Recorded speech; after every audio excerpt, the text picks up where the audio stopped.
Hey tubers, well, welcome back to Poor Redneck World. This is video episode part 2 of Project Silver Slider, the 2001 Chevy Cavalier. So I pulled my pickup truck around and jumper cabled onto this battery and got enough juice on it to bring a little life back into the car. Was able to see how many miles it's got on it. It's got some miles. So basically, I decided to see whether or not it would start, just, a remote possibility. Couldn't find any ether, so I just pulled the air hose off of the air box going into the throttle body assembly. Pulled it off of there, poured a little raw fuel in there, just enough to let it well up in the bottom of the hose there, get some vapors, put it back on there, turn the key, and it didn't even try to start. Compression didn't sound right.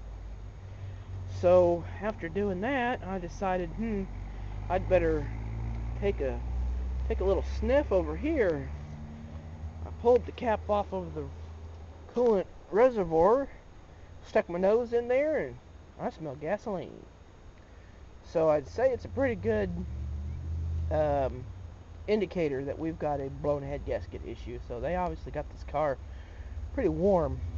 Pulled the plugs out, wiped them down a little bit. That's what all the plugs look like. That is in order. Cylinder 1 being to my left, 2, 3, and 4 being on my far right. And they don't look clearly like it's got a blown head gasket, but it's got to.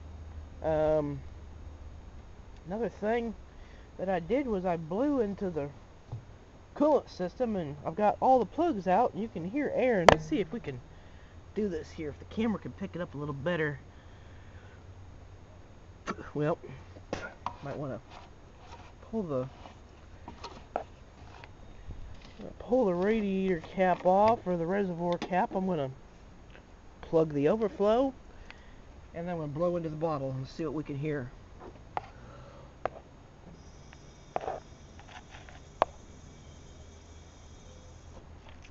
So I don't know if the camera was able to pick that up or not, but there is air seeping out somewhere, and it sounds like it's coming from the number 1 cylinder. I don't have my compression gauge on me just now, so I can't run a compression test on it to confirm. However, I'm pretty certain that we've got a blown head gasket. So I'm going to have to get my hands on a compression tester and double check it and see. Somewhere in my plethora of stuff, I have a cylinder leak down tester. That's where you compress air into a cylinder and see where it's leaking. And that may have a compression gauge in it. I'll have to check and see. But that's where we are right now. We've got compression loss. It don't sound right when you're cranking it over, and doesn't even try to start. So I'd say that's probably where our issue lies. So if this is a blown head gasket issue, I have some decisions to make. Decision number 1: do I pull the cylinder head and replace the head gasket and have the head gone through, or go to a salvage and get another head? I'm iffy about doing that because of the miles. And you combine the miles that this engine has with the fact that on 4-cylinder engines, if you rebuild the head on a high mileage 4-cylinder engine and then put it on there, you run the risk of blowing out the rings on the lower end. I have had this happen to me once before. And to illustrate the miles that this car has on it, down here, and I think I lost a spark plug. Hopefully the battery still has some power. The dome light's on. Alright, so there we go.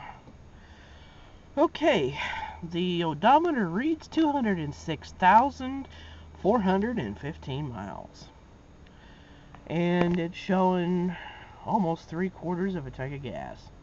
That's the way it always works for me too. 206,000 miles. So that's a lot of miles. So I've got some issues to think about. Do I want to go through this engine, fix it, and put it on the road?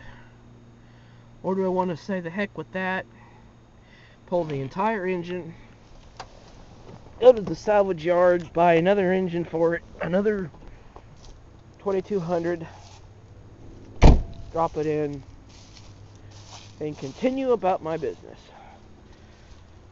So, got some thinking to do. In the meantime, just a little update video on what's been going on here, and I'll further diagnose it to confirm a blown head gasket. I'm pretty sure that's what I'm looking at, but let's see, it's getting, well, it's going on 6:30.